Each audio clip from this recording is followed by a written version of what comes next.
The rope bites into Mara's wrists and left a clean, burning line that felt more honest than any word the town had ever given her. The smell of hay and sweat from the crowd pressed into her nose, heavy with the sourness of churned butter and stale tobacco. Her mouth tasted of iron from a cut the night before, and of something sweeter she could not place, a memory of milk warmed on a stove she had never owned. The platform creaked under the feet of men who had never known hunger the way she had, and the sun threw hard light across faces like coins. The auctioneer's voice scraped like a saw when he named her age and the list of small useful things she might do. He said wash, mend, gather herbs, keep house. He said rumor that she knew salves and stitches.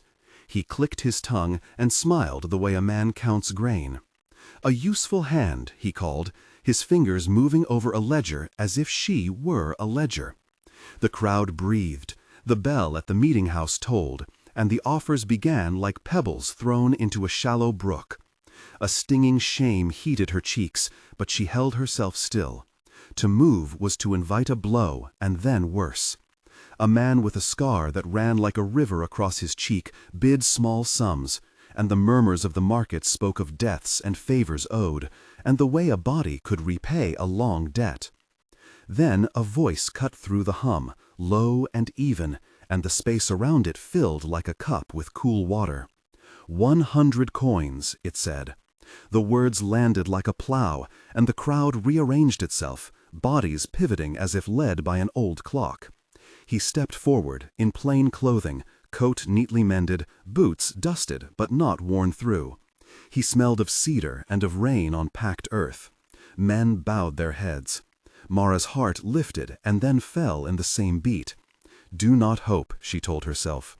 But a thread of something like hope, thin as a reed, twisted in her chest. When his eyes met hers, they were steady and old and held no common hunger. He spoke to the auctioneer.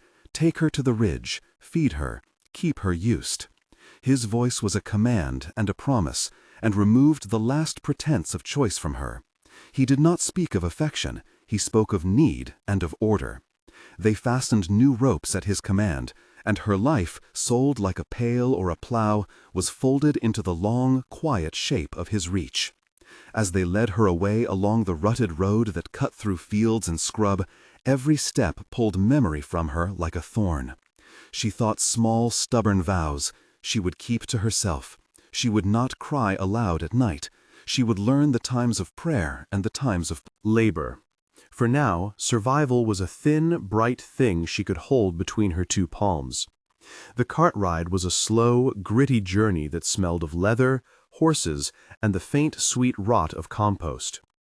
The road sunned with the chatter of distant children and the sharp call of ravens. The ridge rose ahead, a long wall of stone and rough timber that sat like a watchful jaw above the valley.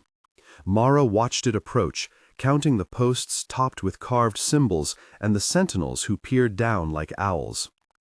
Around her, men who had bought and sold for years kept their faces neutral, eyes flicking to her hands, to the way the rope left pale tracks. Jonas, the young sentry whose boots still carried the mud of the eastern gate, rode beside the cart and turned his head as if to measure her. "Name?" he asked, the words small and practical. "Mara," she said. He nodded, not unkind, and relayed her like a parcel that had arrived on time. They spoke little. Speech was not needed when every gesture fit within known laws.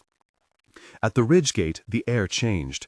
The market dust fell away and a cool hush waited. Guards took the cart, and the captain of the gate, Silas, a broad man with a scarred palm, barked the rules as if reciting prayer. Do not speak in the kitchens without leave. Do not look at the leader's table. Observe curfew. Do not ask for mercy as a right.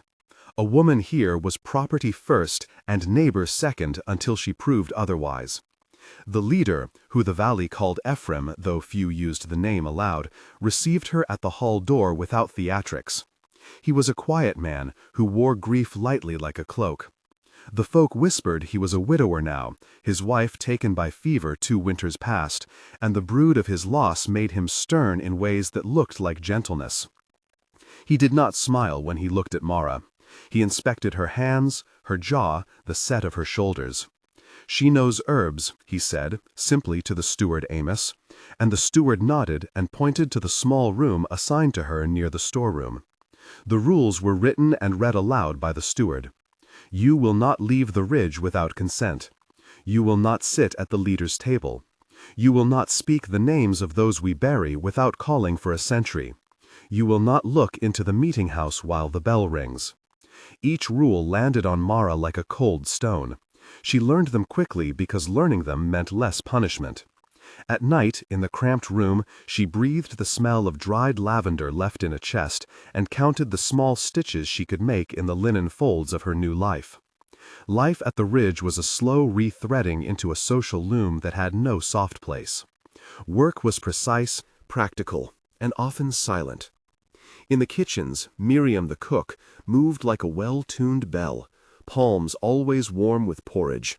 And she taught Mara how to thicken stews and how to hide the taste of bitter herbs behind honey. Hester the midwife, a woman with hands like knots and a laugh like gravel, watched Mara with sharp, appraising eyes. Old Ruth the seamstress muttered about thrift while she fitted shirts, and Tilda, who tended the goat pens, grinned a quick, dangerous grin at the new arrival as if measuring whether she might be a rival or a friend. The men of the ridge were steady but edged. Captain Silas kept his distance. Jonas checked the frost on the path each morning. Amos paced the granary like a man who counted each grain as a trust. There was also Cresvin, a conservative elder who held to old, stricter codes and sneered at anyone who softened. He called Mara a convenience and spoke of property with scripture in his mouth. He was the first to mock her in public, whispering, "A cur, they say. A meddler, they should say." The ridge pulsed with rules that bent toward order and survival, not toward kindness.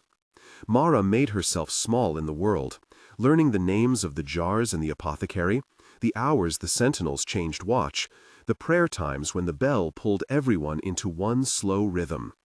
Her hands ached from labor and from ached memory of different work, of bearing a child who had not lived, of a home burned by debt collectors years earlier. When she slept, she dreamed of a small garden with a fence and one robust goat that trusted her. That garden belonged to a life that had been interrupted. It kept her going. Her backstory sat between her ribs. Childhood on a scrape of rented land. A mother who taught her which leaves died fever from the body.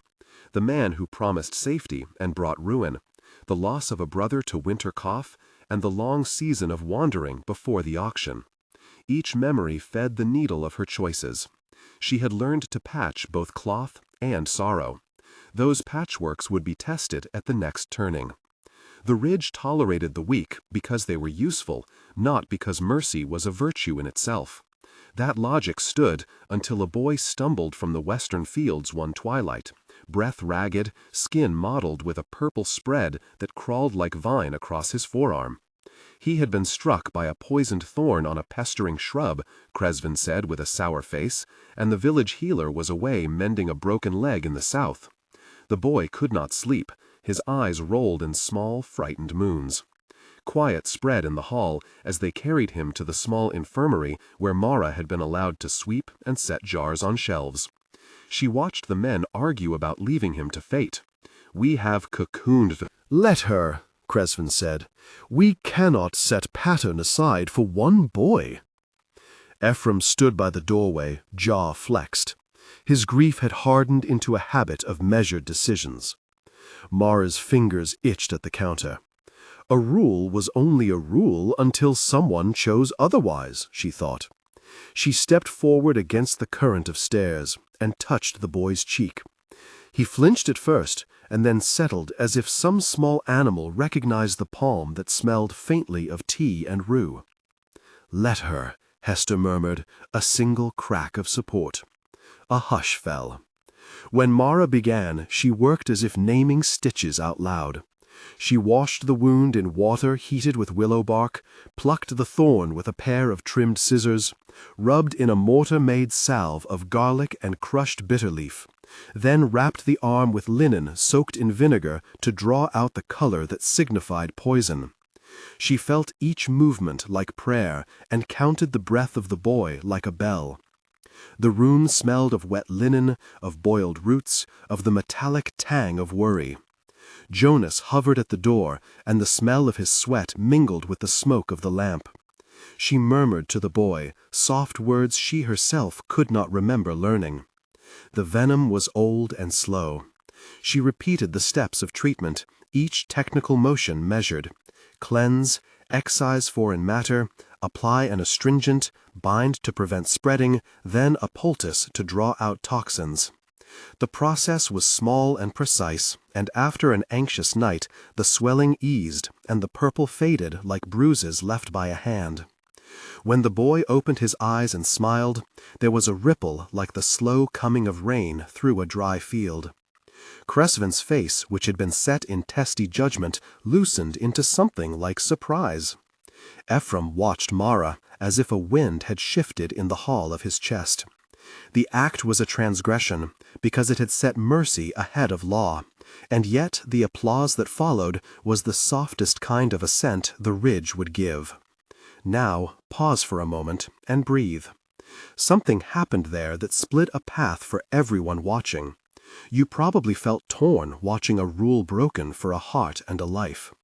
Tell me, which scene moved you most so far? Write in the comments starting with choose, and name a line or moment. For example, choose the boy opening his eyes. I will read them and highlight the answers that show the clearest feeling. Your words help others find the piece of this story that touches them, and they help shape what comes next. This community forms when we point to the small things that mean a lot. After you comment, come back and keep listening. The next part digs into the cost of kindness and the slow making of trust. The choice to heal in public rewired how the ridge saw Mara. Gossip ran soft as thread, and then nodded into talk. Some called her a blessing, others called her a risk. Cresven scowled as if the boy's recovery had stolen a law from him. "You break our store of rules," he said to Ephraim in a council where candlelight threw their faces like old photographs. "If we permit one mercy, we invite a flood of claimers." Ephraim answered with careful temper. "We are not a ledger only, Cresven. We keep lives." His voice did not crack. The men debated. Jonas stood at Ephraim's side, and his jaw was set as he considered what a life saved meant for future obligations. Hester and Miriam advocated quietly for Mara, their arguments shaped by the taste of herb and the feel of a child's pulse. Among the named others were Tilda, who brought goat's milk to the infirmary, and Amos, who quietly held the ledger and counted coins with an eye on the grain needed for winter. Silas watched from the doorway like a sentinel waiting for a sign. Cresven withdrew into fury and muttered that the leader was softening into softness that would be exploited. The divide that hardened over the following days had undercurrents of fear. Fear that decisions based in heart would cost stores of food.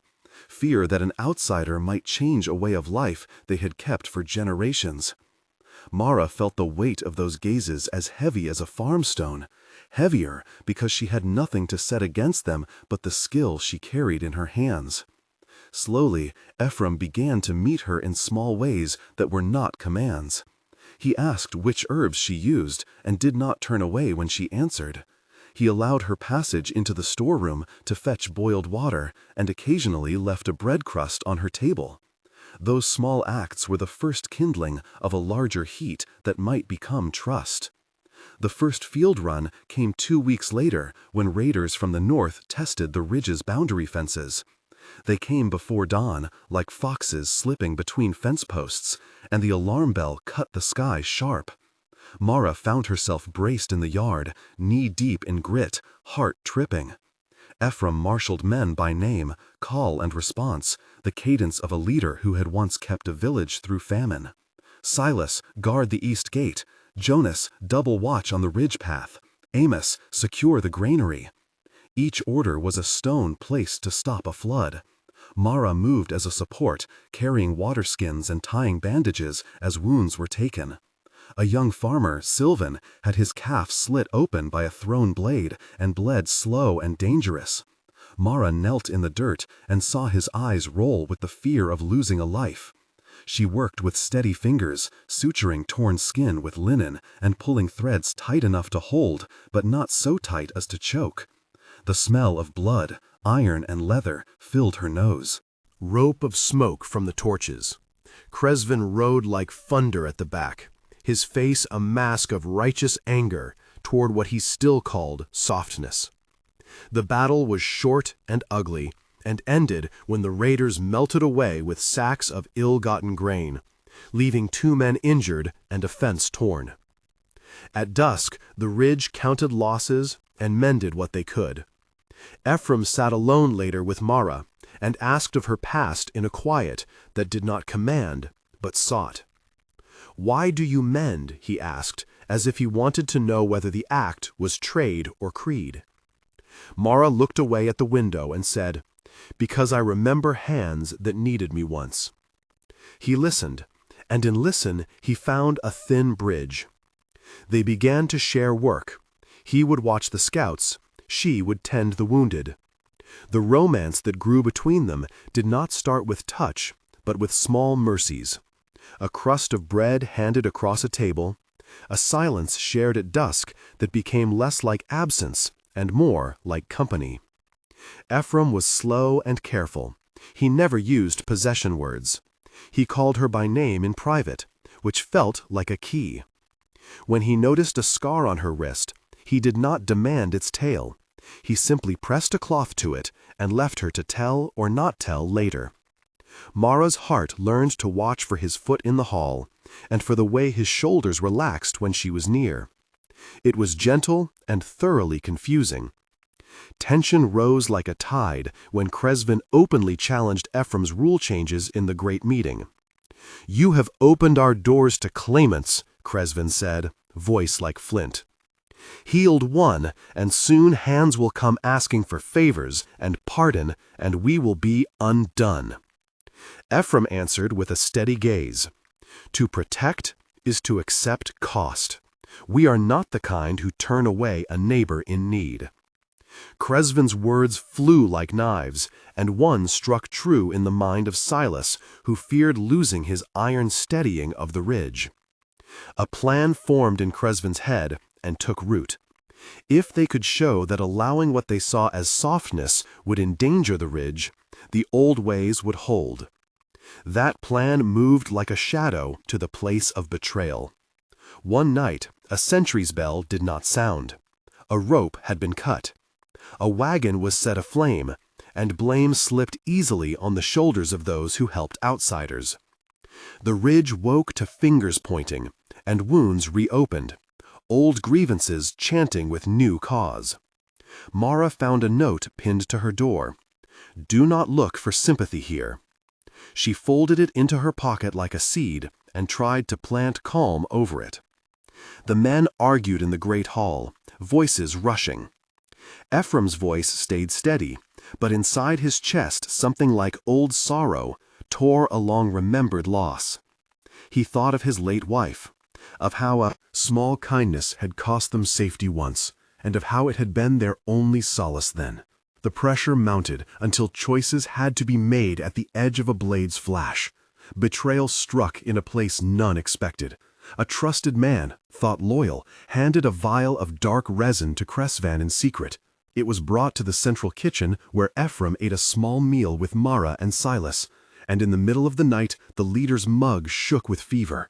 Mara discovered him collapsed over the table, lips blue at the edges, a thin froth at the side of his mouth. The poison was rare and cruel, a resin distilled with cold iron that dried the breath.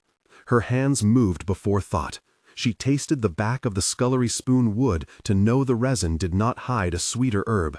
She pressed cooling cloths to his forehead and set to work drawing the poison. A series of measures practiced in a dozen small villages she had passed through. First, neutralize with milk of the root known as feverweed. Then cut circulation with tight binding above the wound sites to slow systemic spread. Then give activated charcoal from burnt elm to bind the resin. Her voice did not shake as she issued instructions to Silas, who had been trained in battle but not in apothecary. He obeyed, clumsy and fearful and fierce. Cresvan, when accused, laughed hollowly and turned to claims of necessity. The moment grew dangerous. Mara held Ephraim's hand and watched sunken eyes brighten as poison yielded to patient treatment. The technical details of what she applied were exact and necessary. She worked as if scripting an incantation of medicine rather than prayer. For an hour longer, she kept him between wake and the dark. The Ridge watched and argued and then watched some more. Cresvan's plot was exposed, but its depth worried even the most loyal. Who else might fold if the old ways were not given new rules? The wound in the social fabric gaped. The war that followed was less about swords and more about what the Ridge would become. Men packed their gear, the watch doubled, and tension lodged in every handshake. Cresvan left and gathered a handful of traditionalists like hawks circling the same sky. They attempted to force a vote of no confidence. Ephraim stood before the assembly and spoke of duty and of saving a life, even if doing so cost them old customs. His face was a map of grief and resolve. "We will keep the keepers of life," he said. "We will measure with our hands and not only with tablets of law." The debate was nearly a fight. Weapons were loosened, old oaths were brandished. In the end, a decision was made not by a show of force, but by the slow tide of those who remembered being saved by a hand.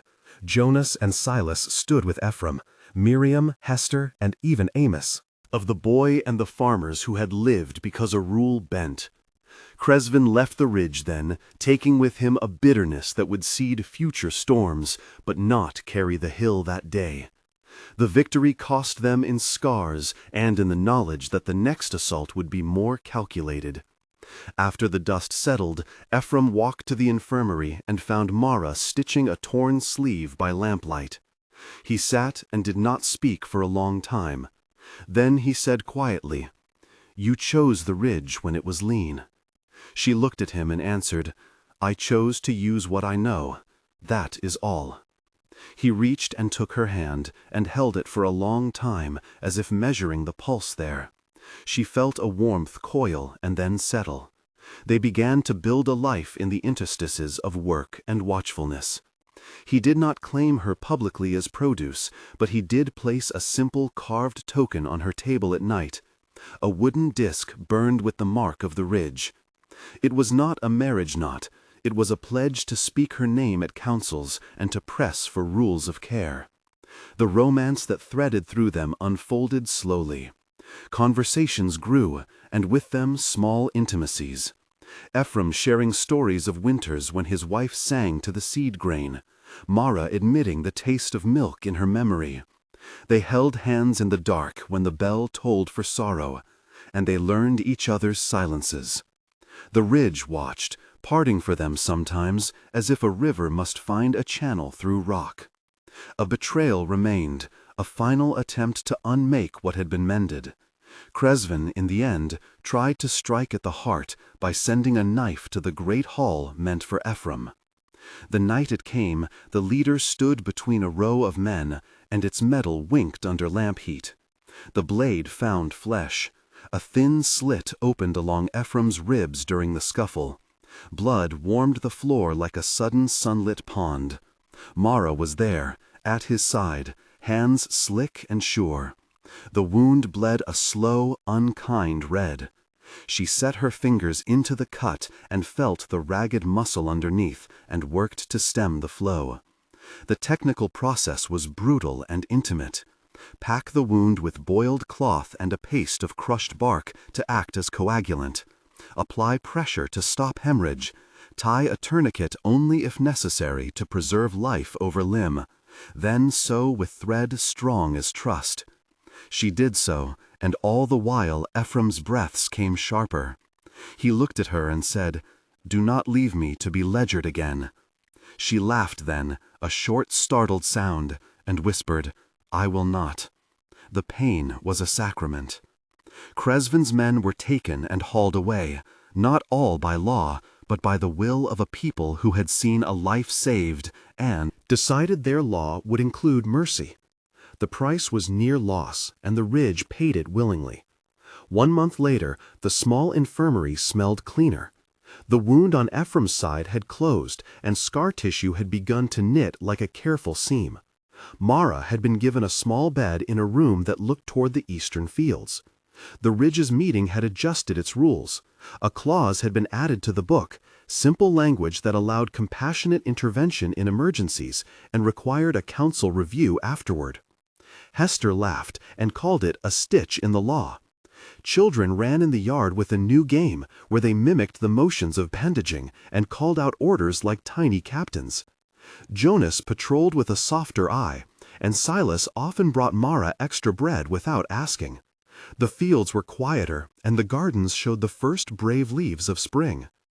Ephraim walked a little slower, but he laughed in ways that did not sound like sorrow caught and held. Mara found that she let him touch the scar on his side once in a while, and that touch settled into a kind of claim that was not ownership but belonging. 3 months on, the Ridge had grown a proper herb plot along the southern wall, where Mara tended chamomile and feverweed and a curious blue root that cured swelling when boiled long and mixed with ash. The store of the Ridge had been used to buy seed stock as a way of repayment for the cost of protection, and the men who had doubted her once now asked her for tinctures to soothe their children's fevers. A small committee formed in the hall to discuss who might learn the craft of healing, and Hester took several apprentices under Mara's direction. The bond between Mara and Ephraim had become a quiet public fixture.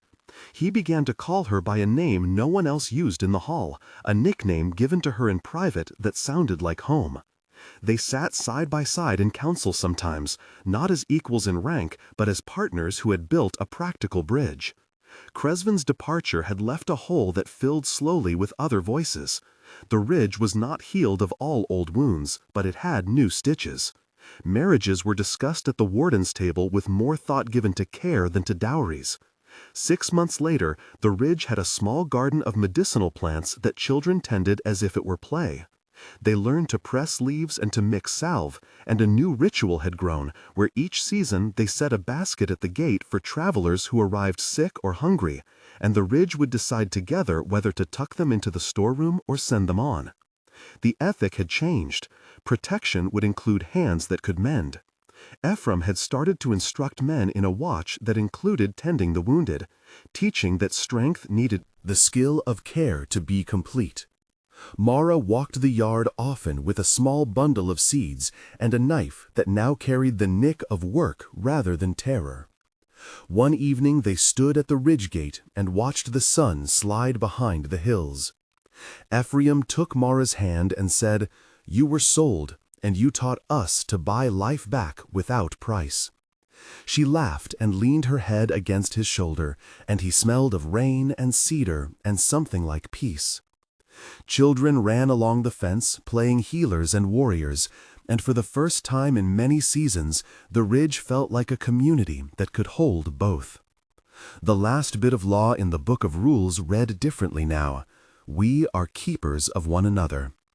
The line had been added with a steady hand and a choice that cost them a thing and gave them much more. If you reached the end of this tale and felt the tug of it, come back and tell someone the small mercy you would keep in a hard place. If this story sat with you, consider subscribing to follow the Ridge as it tends new wounds. Here we tell of people who mend and of leaders who learn to hold both sword and salve. Your presence helps keep the stories going and helps build a place where small kindnesses matter.